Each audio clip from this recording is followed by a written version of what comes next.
എല്ലാവർക്കും നമസ്കാരം. നമ്മളിന്ന് പോകുന്നത് കന്യാകുമാരിയിൽ നിന്ന് നമ്മൾ ശുചീന്ദ്രം ടെമ്പിളിലേക്കാണ് പോകുന്നത്.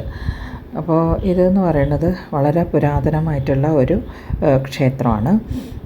കന്യാകുമാരി നാഗർകോയിൽ രാജവീതിയിലാണ് അത് സ്ഥിതി ചെയ്യുന്നത്.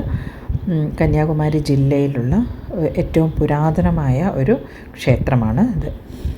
അപ്പോൾ ഇവിടുത്തെ പ്രതിഷ്ഠ എന്ന് പറയുന്നത് ബ്രഹ്മാവ്, വിഷ്ണു, ശിവൻ എന്നിവയാണ് ഇവിടുത്തെ പ്രതിഷ്ഠ. അതിൽ ശിവനാണ് പ്രാധാന്യം കൂടുതൽ. അപ്പോൾ പരശുരാമൻ പ്രതിഷ്ഠ ചെയ്തിട്ടുള്ള 108 ക്ഷേത്രങ്ങളിൽ ഒന്നാണ് ഈ ഒരു ക്ഷേത്രം. ഈ ക്ഷേത്രം സ്ഥാണുമാലയ പെരുമാൾ ക്ഷേത്രം എന്നാണ് അറിയപ്പെടുന്നത്. അതായത് ബ്രഹ്മാവ്, വിഷ്ണു, ശിവൻ ഈ 3 പ്രതിഷ്ഠകളും ഉള്ളതുകൊണ്ടാണ് ഈ ഒരു പേര് ഇതിന് വന്നിട്ടുള്ളത്. നേരത്തെ തമിഴ്നാടിൻ്റെ ഭാഗം, ഈ കന്യാകുമാരി ജില്ല തമിഴ്നാടിൻ്റെ ഭാഗമാകുന്നതിന് മുമ്പായിട്ട് ഇത് തിരുവിതാംകൂർ മഹാരാജാവിൻ്റെ കീഴിലായിരുന്നു ഈ ഒരു ക്ഷേത്രം. അതിപുരാതനമായിട്ടുള്ള ഒരു ക്ഷേത്രമാണ്. ദക്ഷിണേന്ത്യയിലെ ഏറ്റവും വലിയ ക്ഷേത്രങ്ങളിൽ ഒന്നാണ് ഈ ഒരു ക്ഷേത്രം. ഇതിൻ്റെ ഒരു എന്താ പറയുക, ശില്പഭംഗിയൊക്കെ പറയാതിരിക്കാൻ പറ്റില്ല കേട്ടോ. തൂണുകളിലും ഒക്കെയുള്ള എന്താ പറയുക കൊത്തുപണികൾ, അതുപോലെ റൂഫിലുള്ള ജോമെട്രിക്കൽ ഡിസൈൻസ്, ഓരോന്നും ഡിഫറെൻ്റ് ആയിട്ടുള്ള ജോമെട്രിക്കൽ ഡിസൈൻസാണ് കണ്ടിട്ടുള്ളത്. അതുപോലെ തൂണുകളിലുള്ള കൊത്തുപണികൾ, അതുപോലെ മെയിനായിട്ടുള്ള ഗോപുരത്തിലുള്ള കൊത്തുപണികൾ, ഇതൊക്കെ വളരെ എന്താ പറയുക ഭംഗിയുള്ള കാഴ്ചയായിരുന്നു. അപ്പോൾ ഞങ്ങൾ സാവധാനം ഇതൊക്കെ ഇങ്ങനെ നടന്ന് കണ്ടു. ഓരോ തൂണുകളിലും ഉള്ള പ്രതിമകൾ ഒക്കെ നമ്മളിങ്ങനെ നോക്കിയിട്ടാണ് പോയിരുന്നത്. അപ്പോൾ അതിൻ്റെ കൂടെ ഞങ്ങൾ തൊഴുകയും ചെയ്തു. നമുക്ക് ശരിക്കും തൊഴാനൊക്കെ പറ്റി കേട്ടോ. നല്ല വലിയ തിരക്കൊന്നും ഉണ്ടായിരുന്നില്ല. അതുകൊണ്ട് തന്നെ നമുക്ക് സുഖമായിട്ട് തൊഴാൻ പറ്റി. അപ്പോൾ പ്രദക്ഷിണമായിട്ട് ഇങ്ങനെ കുറേ നടക്കാനുണ്ട്. നമ്മുടെ പത്മനാഭസ്വാമി ക്ഷേത്രത്തിൻ്റെ മാതിരി തന്നെ ഒരുപാട് നടക്കാനുണ്ട്. അപ്പം അതിലും കൂടുതൽ വലിപ്പത്തിലുള്ള ക്ഷേത്രമാണെന്നാണ് മനസ്സിലാക്കാൻ കഴിഞ്ഞത്. 25 ഏക്കറോ അങ്ങനെ എന്തോ ഉണ്ട് സ്ഥലം. അത്രയും ഏരിയ ഈ ഒരു അമ്പലത്തിൻ്റേതായിട്ടുണ്ടെന്നാണ് പറയപ്പെടുന്നത്.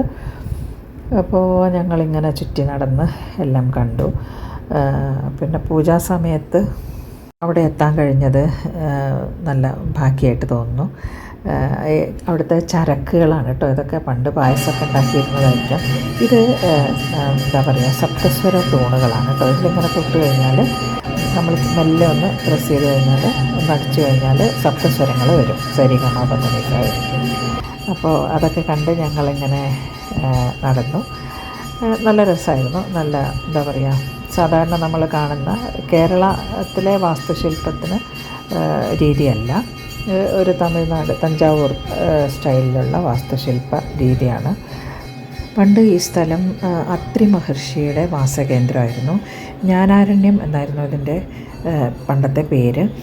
അപ്പോൾ അത്രി മഹർഷിയുടെ ഭാര്യ അനസൂയയുടെ ആ ഒരു ഭർത്താവിനോടുള്ള ഭക്തിയും ഒക്കെ വളരെ പ്രസിദ്ധമാണല്ലോ.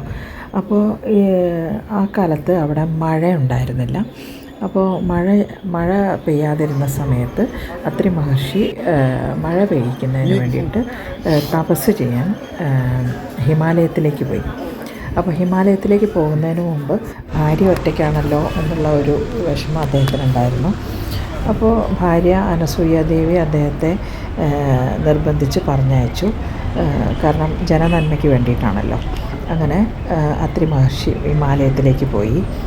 അപ്പോൾ ഈ വിവരം നാരദർ വഴി ലക്ഷ്മി, അതുപോലെ സരസ്വതി, പാർവതി ദേവിമാർ അറിയാനിടയായി.